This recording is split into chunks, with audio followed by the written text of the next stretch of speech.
Now in our last class, that is somewhere else when we will be dealing about the Pronator Teres. So we had left that particular topic over the what relations. So relations, we people have already completed about the relation of the what humeral head of that of the you can say Pronator Teres. Now the relation of the water that of the where you can say ulnar head of the water that of the Pronator Teres, where it is a little bit stopped in between. So in that, or we have not told, not dealt. So coming to the water relation of the ulnar head of the water that of the Pronator Teres, ulnar head of the Pronator Teres, superficially it is related to the water skin, superficial fascia, deep fascia, and the humeral head of the water that of the Pronator Teres. Apart from that, it will be also related to the water that of the median nerve which will be running. So that will be there in front. Now behind to that of the you can say ulnar head of the water that of the Pronator Teres, it is related to that of the medial surface of and that of the anterior part of that of the coronoid process of the water that of the ulna. Then it is also related to the water that of the capsule of the water that of the elbow joint. At these relations are there at the point of origins.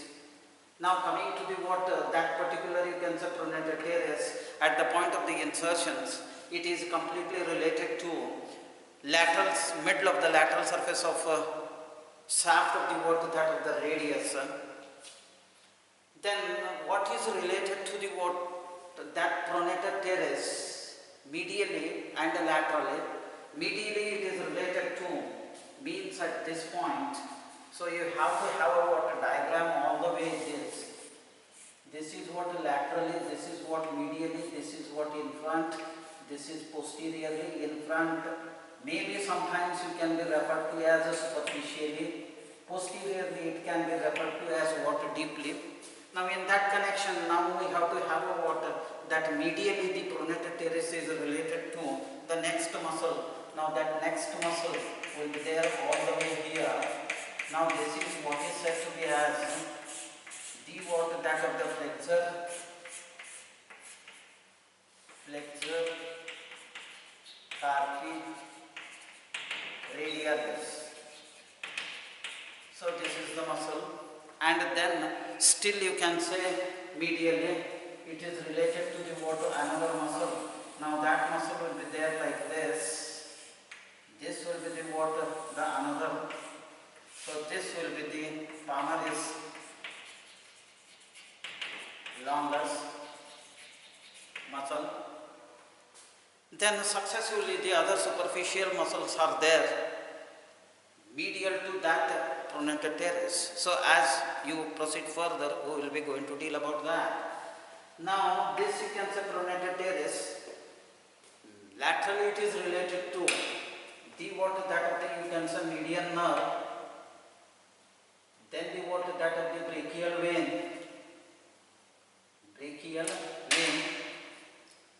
then the brachial artery, tendon of the water that of the bicep brachii. Then you have got one you can say small nerve. That small nerve is additional filament of water that of the radial nerve. Still you will be having here, there will be a one more ulnar nerve branches. So these will be there medially. Now after having had this, now one must know the what is the nerve supply. The nerve supply for the water that of the Pronator Teres, nerve supply to this Pronator Teres, it is definitely by the water that of the branch of or branches of that two muscular branches of median nerve in cuboidal fossa as well as in the rest of the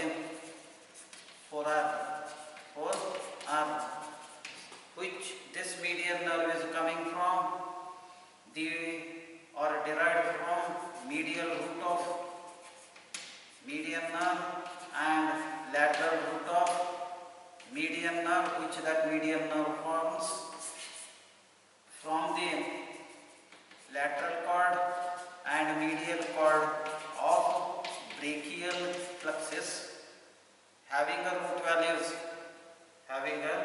root values 6 and 7, cervical spinal nerve 6 and 7. So this is what the thing. Now you will be going to get the action of this. The action of the pronator teres, it is solely that of the, you can say, pronation of hand on the long axis of the that of the forearm, or pronation of the forearm on the hand, which will be very much restricted, but it may come into the point. Understanding? So at that moment you will be going to have that. This is the thing. Now if the pronator teres fibers are damaged or teared by means of the some of the injuries by the weapons or by the, you can say, sharp weapons, especially in the any of the, you can say,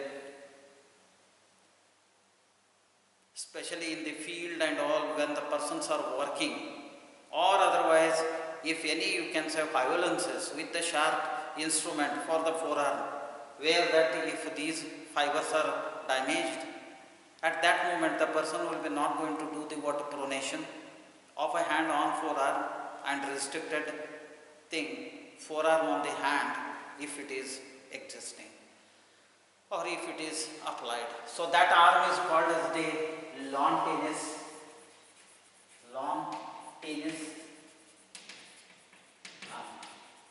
So this long tennis arm, the name it is specially derived in the person those who will be going to play a game in the meadow, in the western. If these fibers are involved, if these fibers are getting a strained, sprains, then person will be not going to play the game called as lawn tennis. Hence the arm is called as a lawn tennis arm. Next muscle you will be going to get the that of this flexor carpi radialis. Flexor carpi radialis. Now flexor carpi radialis is a muscle which will be present in the that of the superficial flexor compartment of forearm series. This muscle is there, just you can say medial to the preceded muscle, that is the pronator teres, in the superficial flexor compartment of the that of the forearm. Now this may be the thing you will be going to get the flexor carpi radialis. So this becomes as a pronator teres. Now this flexor carpi radialis is the muscle which will be going to take, and it is placed very much close in connection with the that of the pronator teres. Now this flexor carpi radialis muscle takes origin from the that of the fascia of the forearm, that is the antebrachial fascia, and then it will be also going to take origin from the common flexor origin on the medial epicondyle of that of the, you can say, lower end of the bone humerus. From that point, this you can say flexor carpi radialis muscle will be going to run, you can say, all the way forwards, then downwards, then towards radial side, crossing from medial to lateral, and suddenly it becomes that of the, where you can say, tendinous, and it will be going to lodge in the that of the particular bone synovial sheath. This will be the flexor carpi radialis synovial sheath, and then it will be running just very close behind the that of the flexor retinaculum, and then it leaves the forearm and enters into the hand, where it will be going to get inserts on the that of the carpus of the that of the hand bones, by means of dividing two slips. One is a lateral slip and another is a medial slip. Medial slip will be going to get inserts on the medial portion of that of the, you can say, carpal. That to that of the scaphoid partially, and the second slip goes and get inserts on the that of the head of the first metacarpal. Now so this will be the thing. Now coming to the what that of the, you can say, relation of the what that of the flexor carpi radialis. Flexor carpi radialis is a muscle belonging to the what that of the you can say superficial flexor compartment. Now this you can say flexor carpi radialis, anteriorly it is related to skin, superficial fascia, deep fascia, cutaneous nerves, cutaneous vessels, but at the level of the wrist it is completely related to the what that of the flexor retinaculum, which is the what modified part of the what that of the deep fascia of the what that of the forearm at the level of the wrist, that is what. And also this flexor carpi radialis will be running in the what synovial sheath of its own, and this will be the what in front relation. Now behind to this here, it is related to the what at the site of origin, the what that of the anterior surface of that of the medial epicondyle of the what lower end of the bone humerus, and then it is related to the what next underlying muscle, that is what is said to be as. Now here I will be doing with the what white. Now this muscle is called as a what here entirely. Now this muscle is the flexor digitorum superficialis.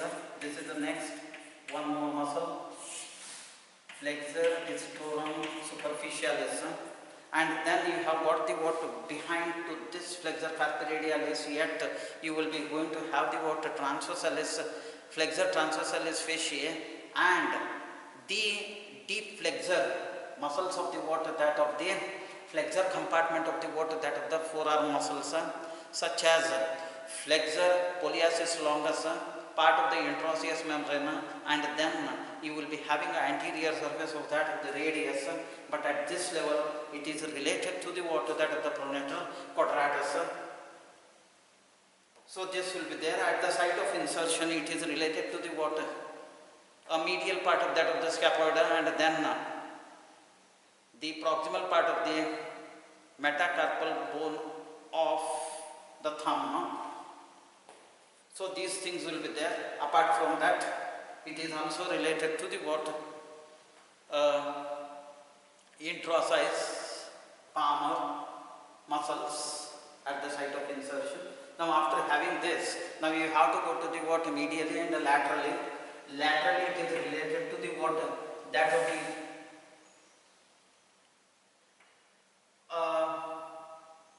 preceded muscle, that is the pronator teres. Laterally, medially it is related to the what Palmaris longus. So this is what the relation for the what flexor carpi radialis. Then you will be having a nerve supply for this flexor carpi radialis. It is by the what that of the muscular branch of that of the median nerve, muscular branch of median nerve, coming from the what that of or derived from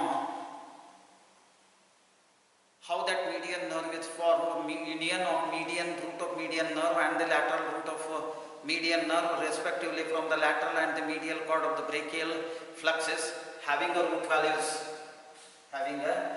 values C6 and this is 7.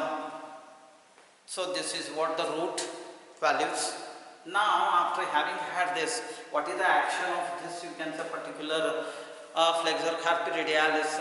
Flexor carpi radialis is one of the what that of the flexor of the what that of the wrist joint, that is the flexion of the hand on the forearm. Then apart from that, it is one of the what slowly it will be the little very small portion, it will be going to act as a what pronation with the what pronator teres, very little active part. Then this you can say flexor carpi radialis, it also does along with the what that of the flexor carpi ulnaris, flexor carpi ulnaris, it acts along with the flexor carpi ulnaris. That is what is said to be as a you can say radial deviation or abduction of the what that of the wrist joint at the level of abduction of the hand, at the level of the wrist joint, that may be the what another which will be acting along with the flexor carpi ulnaris, that will be there. Then you will be going to get the what action of this flexor carpi radialis. Then you will be going to have a next muscle. Now that next muscle is what is said to be as Palmaris Longus. Now this Palmaris Longus is another muscle which will be there in the what superficial muscles of the what flexor compartment of the forearm. Now this muscle is almost all slender and fusiform. It may be the proprioceptive in the humans. It may present, it may not present in somewhat you can say 2% or 3% of individuals. Now this Palmaris Longus muscle takes origin from the water that of the medial epicondyle of the water lower end of the bone humerus, and also the deep fasciae and the water subadjacent muscles. That is what is nothing but the preceded and the succeeded muscles. Now this you can say Palmaris Longus, soon when it takes origin from these points, it becomes a little bit flat and fleshy, but soon it becomes a tendinous in the middle part of the forearm, and as well as at the point of insertion as it descends further down into the hand after crossing the that of the flexor retinaculum. Now this will be going to get inserts on the that of the where you can say one thickened part of the that of the deep fascia of the palmar aspect of the hand centrally, which is said to be as the palmar aponeurosis. Now this muscle get inserted on the apex of palmar aponeurosis, as well as the thin sheet. It runs over the that of the palmar aponeurosis and get inserted at the base of the palmar aponeurosis. So this muscle further descends and get inserted on superficial and deep transverse metacarpal ligaments. It goes and get inserts where the insertion of that of the palmar aponeurosis will be there. So this is what the origin and insertion. Now what is the you can say relation? The relation of the that of the palmar aponeurosis, Palmaris Longus. It is definitely the muscular branch of median nerve, which is from the that of the median nerve is coming from the medial root and the lateral root of that of the you can say median nerve from the medial and lateral cord of the brachial plexus, having a root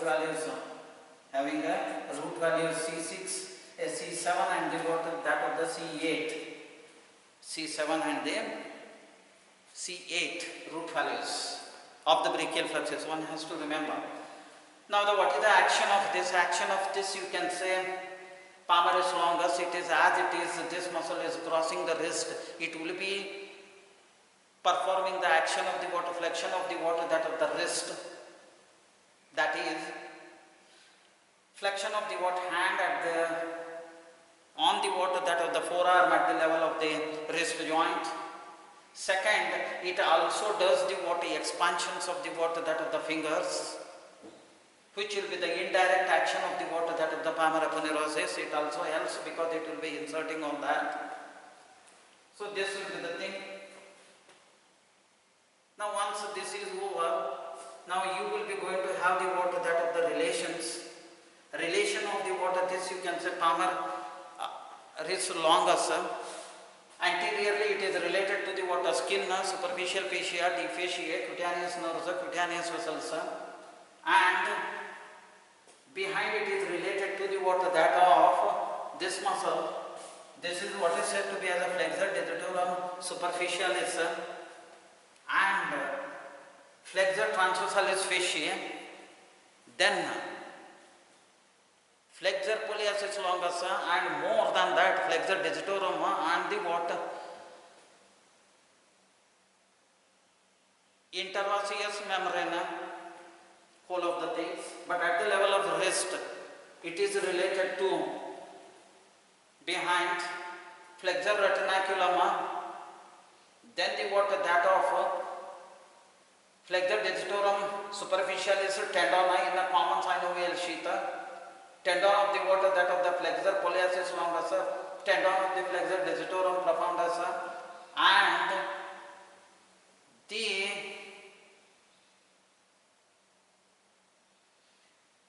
Pronator quadratus muscle. Apart from that, median nerve, anterior interosseous nerve, anterior interosseous artery and the veins. So this will be there behind. So this is the only one structure which will be not running behind the water flexor retinaculum, but it is running in front of the water that of the flexor retinaculum. One has to remember for this. This is what thing you will be getting. Now you will be going to have this muscle, fourth. This is what is said to be as the fourth. Flexor digitorum superficialis. Flexor digitorum superficialis is another muscle which will be there at the what superficial flexor compartment of forearm series. Now this muscle is a broad, thick, and it is completely, you can say, there in front of the water flexor transversalis fasciae. Now this muscle, as being it is the broad, it will be going to have the water 3 points of origin. One will be the water that of the, you can say, humeral, and another will be the water ulnar, humeral and the ulnar, and also you have got the water third at the water radial. So you have got a 3 head in it. Now those 3 heads. Now we have to go to the water humeral head, takes origin from the water that of the medial epicondyle of the lower end of the water bone humerus, and the water that of the deep fascia of the water that of the, you can say, forearm, that is antebrachial fascia, and flexor transversalis fascia.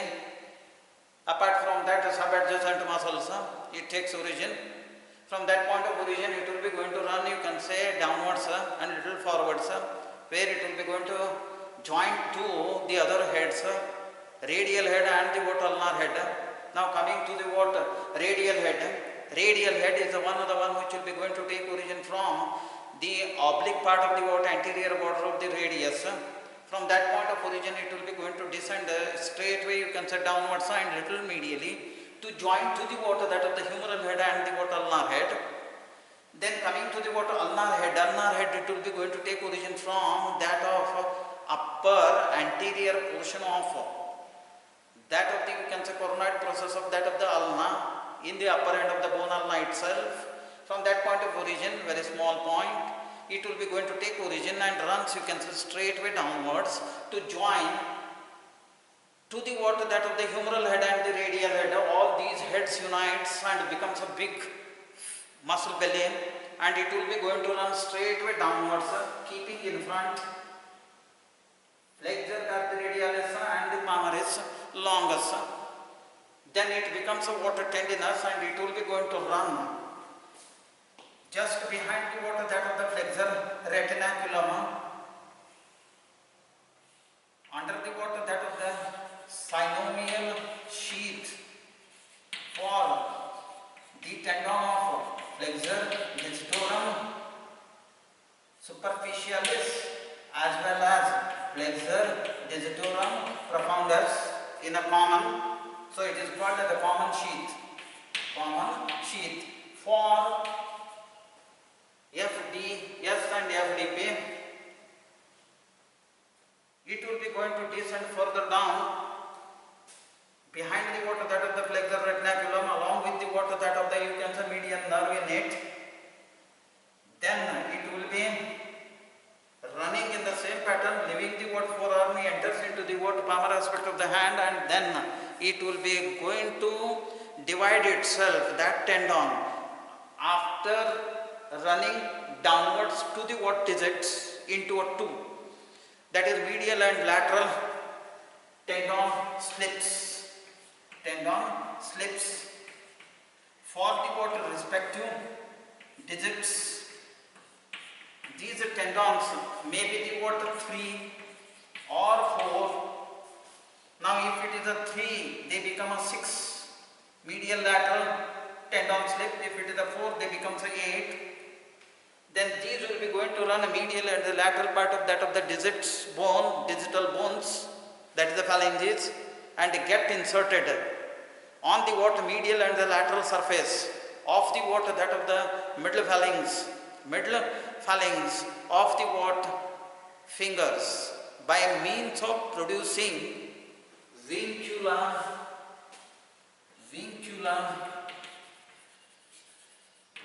brevis. Vincula brevis. These vincula brevis are the what paw-like process which will be there at the point of insertions of that of the medial and the lateral tendon slip of flexor digitorum superficialis to that of medial and the lateral surfaces of the what that of the phalanx of the corresponding fingers. So this is insertion. Now the relation of this you can say flexor digitorum superficialis.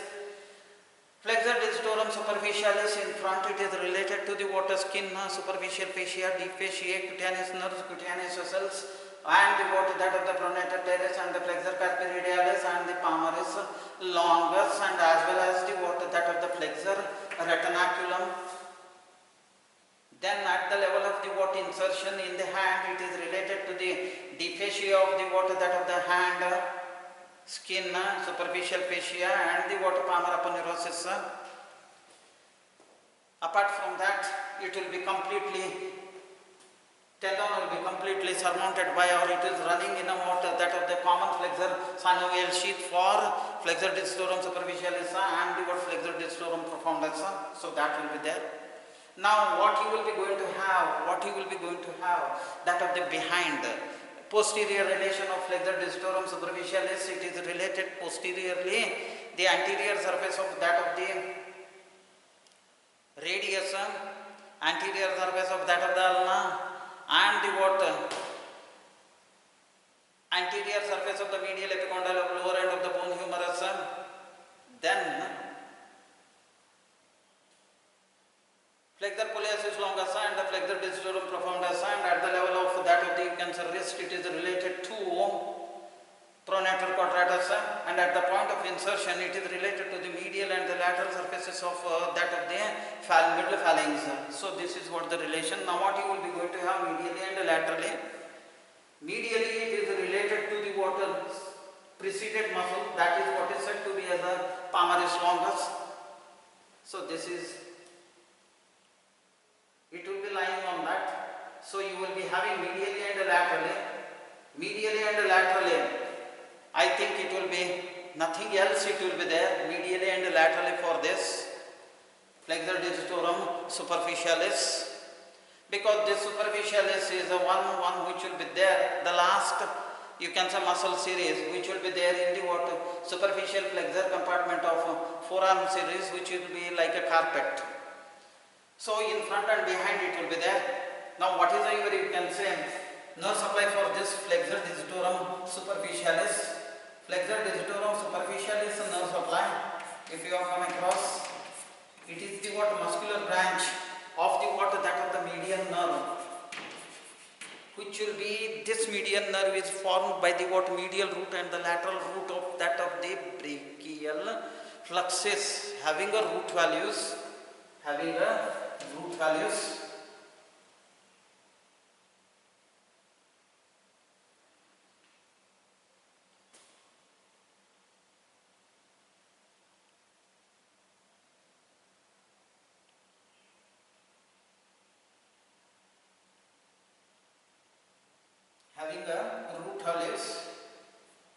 6, 7 and 8. 6, 7 and 8. So this is what. Now you will be going to get the what another important thing. Now the next muscle, now that muscle we will call as a what? Flexor carpi ulnaris. Now this flexor carpi ulnaris is the muscle, the one which will be there almost all the medial most muscle of this muscles belonging to the what superficial flexor compartment of forearm series, it is the medial most. So this flexor carpi ulnaris muscle, it is present almost all medial to the what that of the flexor carpi radialis and the what palmaris longus. So this muscle is.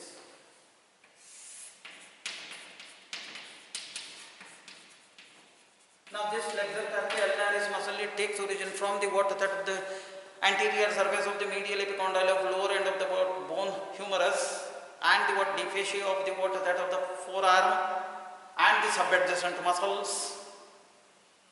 Apart from that, this muscle will be also going to take origin from the medial part of posterior border of the what that of the ulna. From all these points of origin, this you can say muscle will be going to run straightway downwards to join to the what that of the almost all the ulnar head. Ulnar head will be going to run or takes origin from the medial part of that of the posterior border. From that it will be going